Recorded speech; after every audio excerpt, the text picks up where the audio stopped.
Welcome back to Surfers Paradise for 15 laps of Anything Goes. These are the Tranzams, and to tell us all about them, Darryl Eastlake, and what a big field.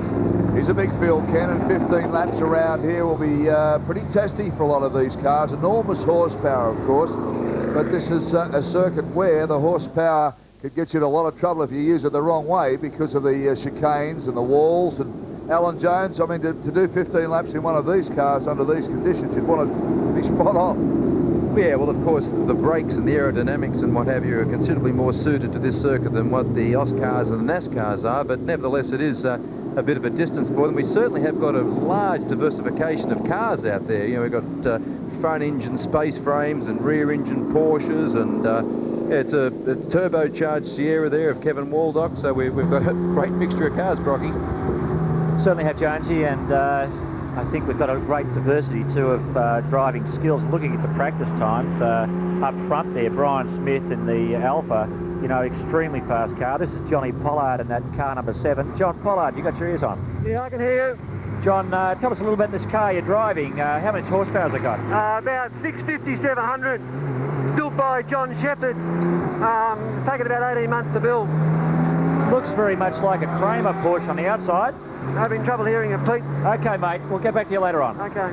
Right, let's have a look at the grid, the way they're going to line up here. We've got Smith and Barnes and Wall. They'll do or lead the charge, I would think, into the first chicane. Monterosso, Van Lem and Whincup. Carling, Briggs, Jolly, Monterosso, Pollard and Waldock. Now, well, back amongst some of those cars there, I can tell you Carling's car is an extremely fast motor car. There's no doubt about that. Brian Smith up front in the Alfa Romeo, a 156. That's 4 seconds. Yeah, he's only ahead of the other guys. Just scraped in. I mean, the other blokes have obviously hit the 2-minute barrier and said we can't get through it. well, fellas, there's quite a good story here. There were 4 New Zealand cars were entered for this meeting. Now, they've got here, but because of Cyclone Roger, they couldn't get the ship in any quicker. And, of course, they've only arrived here last night. The doctor thing, you can see the seas are still running here on the Gold Coast of Queensland. So they've virtually had no look at the circuit. They've just gone out cold. That's a big ask. It certainly is, although Kane Scott was here last year, so in theory, really, he should have his gear ratios and he should have been able to draw from a bit of experience of that. So he'll be one to look for because he'll probably be starting from the back of the grid, and that car's certainly got a heap of horsepower. And as I said, he was here last year, so he'll be one to keep an eye out for. That's car 12. Car 12 is the one that Kane will be driving. It's a Sierra. Look, I can tell you from my experience in New Zealand watching those guys drive that that car's got fantastic aerodynamic downforce. It's got huge tyres, bigger than what you're allowed to run legally in Australia, so they are running under imputation. And I would have to say that it's probably theoretically the fastest car on the track. And up towards the back of the track there, we can see that peanut slab coming car up there. I reckon that that's probably the Kane Scott car, to be perfectly honest with you. Yeah, that's the one. Well, just take a look at it, folks. I mean, there is amongst some fairly road-going looking Porsches, and this thing's pulsating with horsepower, and I just expect some fireworks in the opening laps, particularly as that car comes through.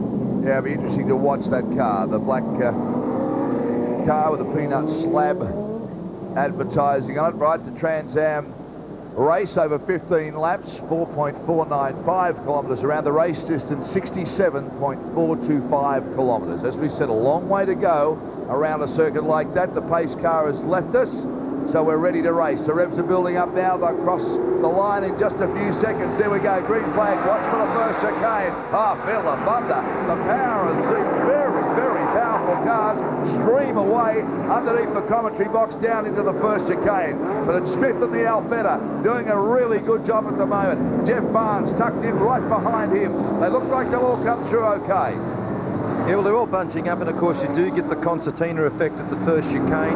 Kane Scott will make up a lot of ground as when they get back onto the back straight on the ocean side, because that thing really has got some horsepower. Hey, Brocky, how would you like a rear wing like some of those cars have got on the back of your Commodore? I think I need one to catch that that sort of motor car you're driving, Jonesy, but yes, these cars are beautifully set up for this track. A lot of downforce on the front and the rear.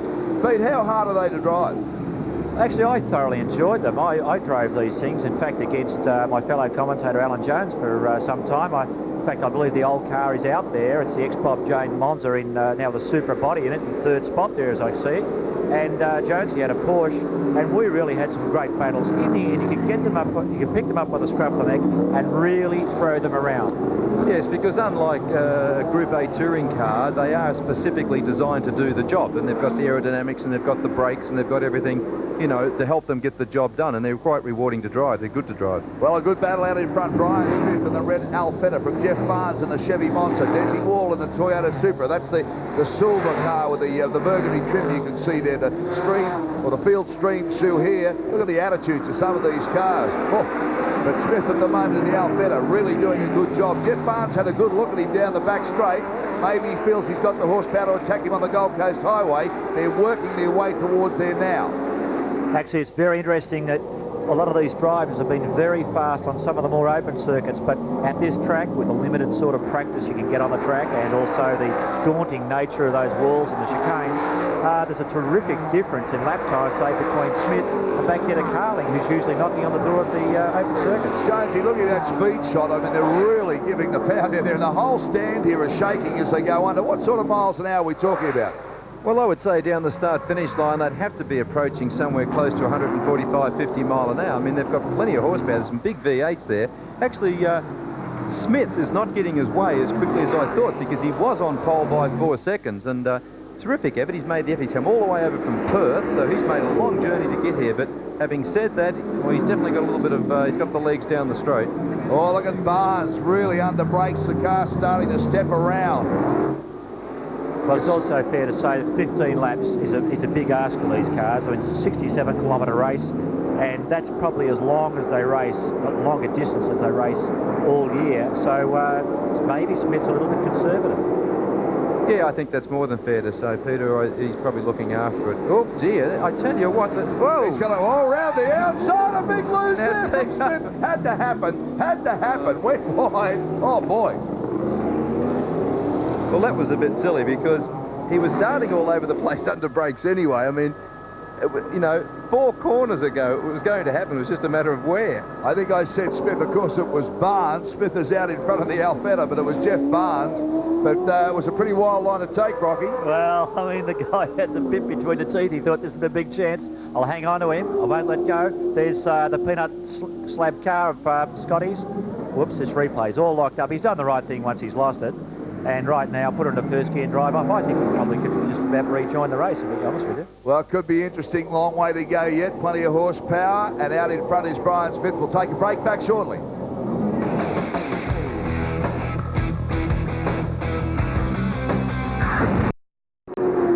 Transam's doing their thing here at Surfers Paradise. Lap 4 of 15. It's Smith, Wall, Monterosso, Briggs, Carling and Bailey filling up the spots, but we can tell you that car 12 that we've talked about, that Sierra out of New Zealand, Kane Scott, is really making some rapid progress. So we'll bring you up to that. He's back up into about 10th when you consider where he started from, and he has probably enough time to get in touch with Brian Smith in the Alfetta, because as we've said, it's a long distance, this race for these cars. And right now we'll take you aboard with Peter Brock. John Pollard, Peter Brock here. Can you hear me? John Pollard, can you hear me? Peter Brock here. Hey, Communications problem there with John Pollard. I can only just hear you, Pete. How's it going, John? I can't hear what you're saying, but... Hang on. Okay, we'll leave John Pollard at that. Yeah, Okay, so John Pollard having a few problems there, so we're here back to Flemington Racecourse in Melbourne. Now for the second leg of the double, the $100,000 here at Surfers Paradise. The action hard and fast here. Briggs really doing a big job in the Honda now. He's been the improver.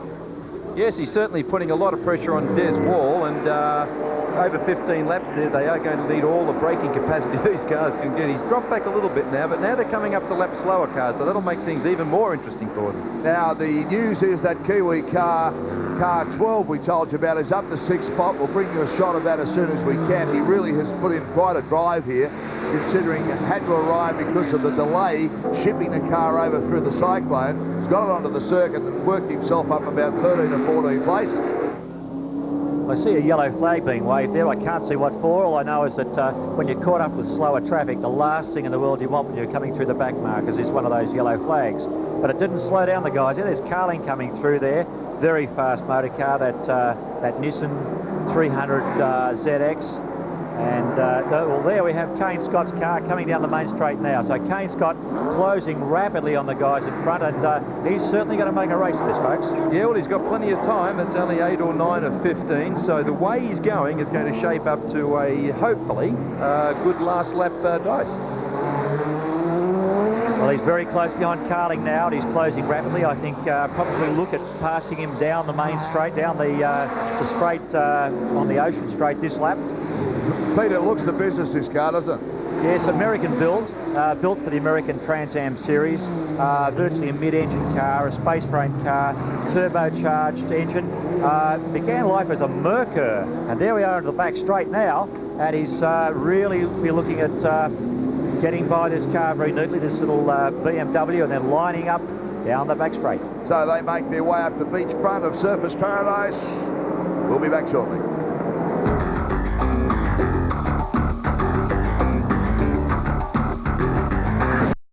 Well, the Trans Am action continues, and this is really going to be quite a battle. That's the battle there for first and second between Smith and Briggs. Now, Carling is back in third in that very pretty yellow Nissan, but Kane Scott in car 12, we've talked about right throughout the event, is up to fourth place and challenging from Whincup and Pollard. So, fellas, really, this could be a great battle the next couple of laps. There he goes now, the Kiwi Kane Scott. This is going to shape up to really good. In fact, Kane Scott's car used to be driven in the States by Scott Pruitt, the guy that drove the Budweiser True Sports car here last year in the Indy racing. So it's a very well-developed, well-proven car, and it's got a lot of horsepower. Gee, that Nissan, the 300 in that guise looks nice, doesn't it? Beautiful, and some of these cars are remarkably sophisticated. That car of Carling's, for instance, would have to be a $250,000 motor car, and it goes like a two. Now look at this. We've got Kane Scott really putting the pressure on, and I think we'd have to give it to him. No, he's pulled back under brakes. I thought he'd push his way through, but the local product there, the locally built car, is going extremely well. So Scott all over the back of the Nissan now, trying to find his way around, tries to sneak up the inside, and will get him. Yes, sir. Wow, wow, what a move. Tell you what, on the outside going into there's a pretty brave move. That was a ripper. That was a good one. And you could see he really hung on as he was turning right into that chicane. And look at the distance he's got already. Yes, and one imagines that Carling probably looked at that and says, well, I've got no hope. This guy's come through from the back of the field, but he's got a long way to go, of course, to catch up the guys in front, probably 3 or 4 seconds, but can be done. Now in third spot, Kane Scott from New Zealand, doing a fantastic job. He really has opened up already a buffer zone on Carling. I think Carling got such a shock where he took him. Yes, it's almost as if there was something slightly amiss with Carling's car, but maybe that was just the closeness of the race and the type of track we have, but a lot of drivers aren't too sure about this side-by-side motoring. Not slowing down Kane Scott, though. Kane Scott blasting his way through, picks off a Porsche as he comes into that area of the chicane. Car looks pretty stable as it goes through there. He had to sort of change his line momentarily there to get around. He knows that he's got about 4 seconds to make up, so he's got to keep the boot into it very, very fast on the back straight. He'll be coming up to that shortly, and we'll get an idea maybe on a long shot the difference between first, second and third. We might get an idea of just the placement of the cars there. You can see the sheer horsepower of this car too there, folks, because you hear the turbo coming on, the whistle at turbo, and the car's got plenty of horsepower. Well, we've seen Brian Smith in the Alfetta going through out of picture. Just waiting now to see the gaps. Well, it's not all that great, I'll tell you. He's catching at a rapid rate. And I can't see John Briggs, who was in second place. So Briggs just seems to have gone missing. We'll try and catch up with him. He's now into second place, Kane Scott. Briggs in the very pretty Honda. It's broken down somewhere on the circuit. We'll try and pick that up as we go around. We can't see him anywhere there, but Kane Scott, if he wins this is a super drive. Well, he'd be a hero. I mean, there's enough New Zealanders over here doing well anyway without more of them. I mean, we've got Jimmy Richards contend with and a few of his mates, and now we've got Kane Scott, but not far to go in this race, but closing that gap and and giving it plenty too through the pipettes. Brian Smith in the Alfetta has done a great job. He's led this race from go to woe so far. You can see the yellow flags being waved there.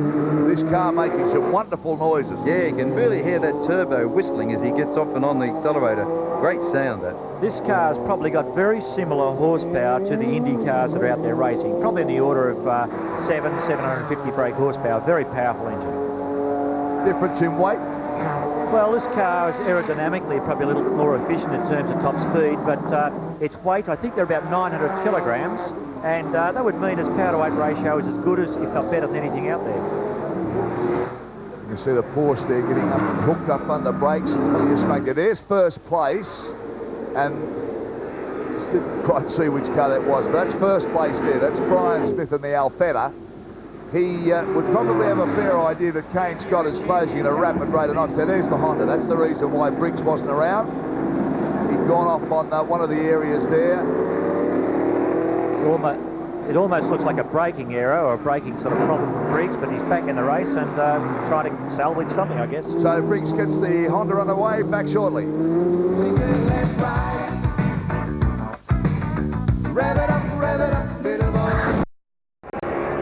30 to 15, Smith, Scott, Whincup, Briggs, Wall, Pollard. They're the top runners in this Trans Am action here on the streets of Surfers Paradise. Of course, the big action now and the big interest is Kane Scott chasing Brian Smith. That's Brian Smith there in the red Alfetta. He has led virtually all of the way, had a lot of pressure early from a number of cars, shook them off through all sorts of accidents and mishaps. Oh no, Kane Scott is into the fence. Well, that is a shame. What a drive from him. He really has come from nowhere, fought his way right up into second spot. Well, that's a tragedy. He really had a big chance of catching him. He was only adrift by about 2 or 3 seconds, and this car, you can see the crowd all running over the fence. He's okay, he's out of the car, but oh, that's a shame. That was a wonderful drive. And they've come a long, long way from New Zealand, held up by the hurricane, the weather conditions off the coast here of the Surfers Paradise circuit.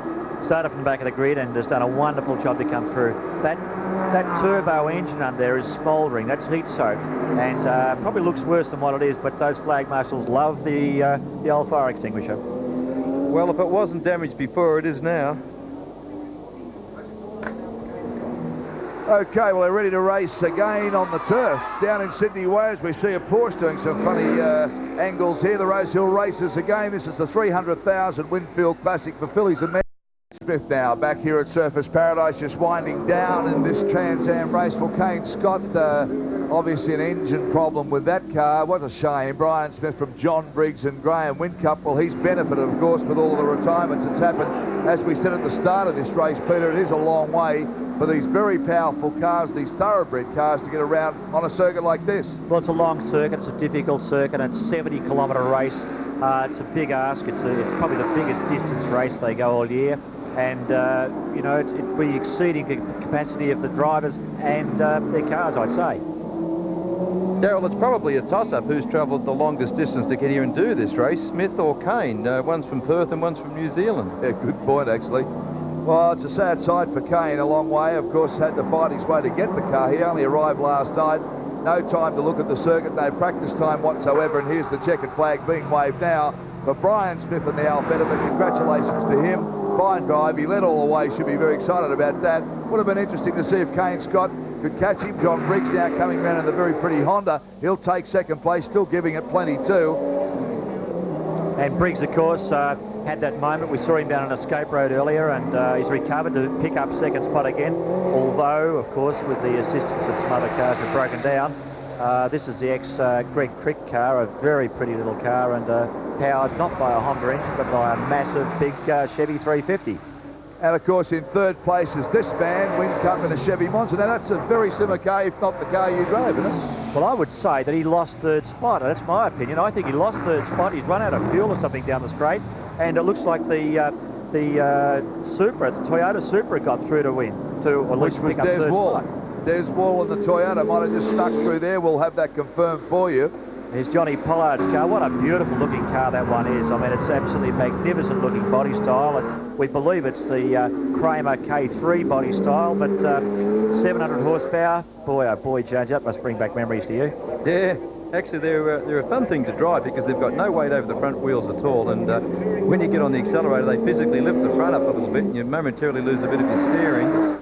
But when they put the power down, they really do. You can feel the turbos coming in, and they're great fun to drive. But they certainly take a bit of handling around here. Yes, and of course, Jonesy and I had some great races there some years ago. I was driving Bob Jones' Monza, and Jonesy in a car very similar to this one, and very powerful cars, probably 170, 180 mile per hour cars, and you can drive them wheel to wheel, Jonesy. Well, we had some good dices, didn't we? We certainly had some fun. Still having some good dices, you two. And there's more to come, I might add, folks. Well, pretty exciting stuff, and very, very expensive cars here as you look down there on the Surfers Paradise waterfront. Still a pretty angry sea running up here, but a wonderful, wonderful sight. What a great racetrack this is. Also, let's now recap results for you. Smith, Briggs, Wall, they take up the first three. So Desi Wall did get through there on Win Cup. We're not sure what problem that was from Pollard and Osborne. All of the action here from Surfers Paradise will continue shortly.